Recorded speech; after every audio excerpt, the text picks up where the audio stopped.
Bismillah ar-Rahman ar-Rahim. Regarding the concept of prophethood, the misconception we would like to clarify today relates to an allegation which is made on the character of Prophet Abraham sallallahu alaihi wasallam.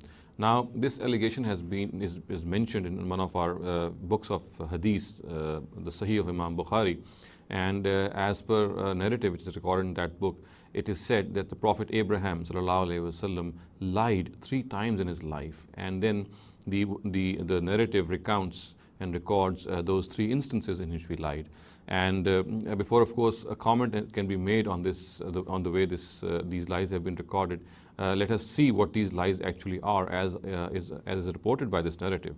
Now, the first of these lies which this narrative says is that Abraham, we know at one time, he spent the night in the temple in which the idols of his nation were kept, and when he did so, he had actually told his nation who were gathered there, for example, for some festivity, and at the end of the day, when people were going home, he said that he finds himself to be sick, and said so therefore he would request them, he just told them that he would like to spend the night in the temple while the others would go home.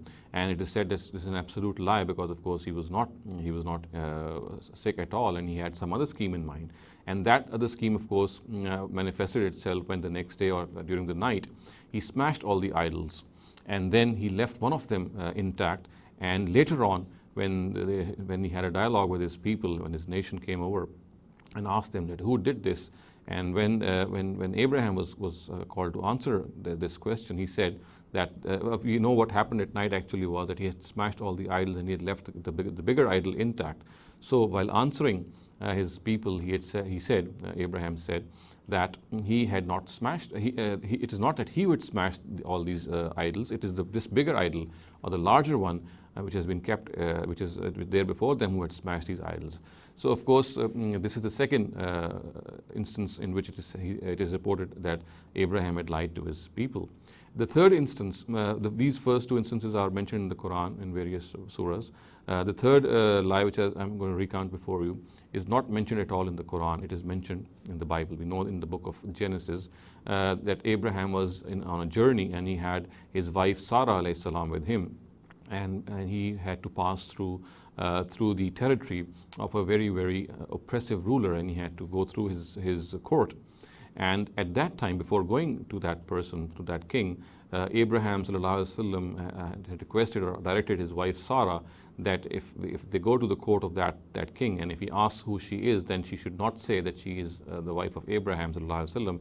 He should, on the contrary, say that she is Abraham's sister. So this is the third lie, which is ascribed to Abraham, that he had asked his wife to lie and to tell that king that she was not his wife, but she was his sister.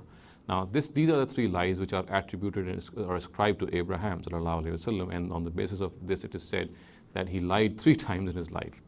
Now, if we analyze all these 3 instances, we'll find that the situation is absolutely different.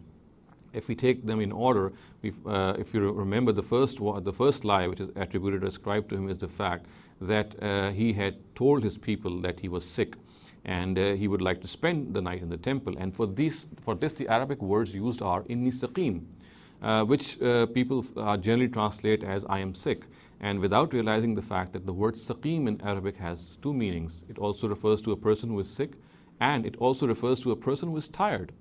And it is used in this very meaning, in this very second meaning of tiredness, for Prophet Jonah sallallahu alaihi wasallam in the Quran itself. So therefore, if Prophet Abraham said that inni sakim, he did not mean at all to say that he was sick, and he was not, of course, sick. What he perhaps meant to convey at that time, if we keep this second connotation of the word as well in mind, would be that he of course, the whole nation had spent a day of festivity, and people were tired, and he himself was also tired. So therefore, if he said inni sakim, all he wanted to convey was that he was tired and he would like to spend the night, and this would not be something which is what we call a lie. It was a matter of fact.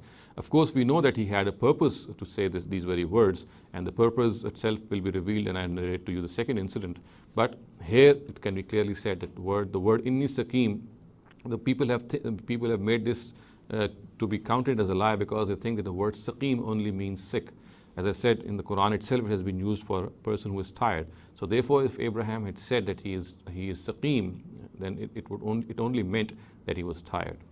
The second instance, as I said earlier, was that he had smashed the idols and left the bigger of them intact, the larger of them intact. And when people had asked him that who was responsible for the killing of these smashing of these idols, he said, "Bal fa'ala kabirum," while pointing to that larger idol. He had said that he's the idol who had killed the rest of them. Now, of course, this cannot be called a lie at all. It is a sarcastic remark on the attitude of his people, and it was meant to focus direct their attention to the fact that what are they doing? They are worshipping idols who are not able to defend themselves. So how can they go on doing this? And of course, his own nation, people who were gathered there, they did realize, they perhaps did, or at least they might have thought about what Abraham had said. But they never ever said or alleged that he had lied to him, because they of course knew that if Abraham had said these words, it was only to direct their attention to a particular fact. So on the second count also, it cannot be called a lie. Bal fa'ala kabiruhum are words which are meant to direct the attention of his people that they are doing something very silly by worshipping these idols. As far as the third instance is concerned, in which we find that in the Bible that Abraham was forced, or he had requested his wife to say that she should call herself to be the sister of Abraham and not his wife. Again, this is something which is based on Bible history, and we know that Bible history is not reported very reliably. And in this case, of course, the big question is that what purpose did Abraham want to achieve by telling this? Because if the king had this intentions or evil intentions for Sarah, it would not matter whether she is his wife or his sister. So what was the scheme at all which Abraham had in his mind? And there are, of course, people have tried to give answers to this question, but all these answers are vague, and they are just meant to justify that this incident took place. As far as we are concerned, we can safely say that has been wrongly reported, and if it is part of the Bible, then this part of the Bible has been interpolated. And unfortunately, these interpolated and these distorted incidents have found their way in Muslim literature as we find them in the Hadith of Bukhari, and they have made their way in these books. And therefore, Muslims have started to regard them to be true. And since they think that these incidents are recorded in a reliable book, so therefore we have to accept them. It needs to be understood that if they are recorded in reliable books, that it does not mean that these incidents are reliable as well. These incidents must be judged in the light of the Quran itself, in the light of Sunnah itself, in the light of common sense, in the light of established history. And these are the criteria of judging a hadith, which our scholars of hadith themselves have put forth. So we have to judge all these narratives in the light of all these criteria. And in the light of all these criteria, as I said, they do not stand up to the test of these criteria.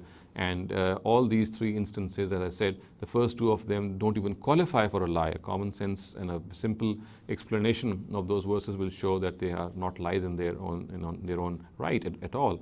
And as far as the third of them is concerned, is it not reported by any reliable means, and we cannot expect a prophet of the stature of Abraham, whom we know very well in the Bible as well, in the Quran as well, who has been praised a lot and whose progeny has been given a certain status, to have indulged in such a thing and such a purposeless and meaningless thing. There are got to be some other details in this incident which have either not been reported, and the incident has been wrongly recorded, and there must be some other details which have escaped the notice of people. And our own Muslims have, instead of investigating them and critically examining them, they have accepted the incident or the version of the Bible the way it is found in the Bible. أقول قولي هذا واستغفر الله لي ولكم ولسائر المسلمين والمسلمات.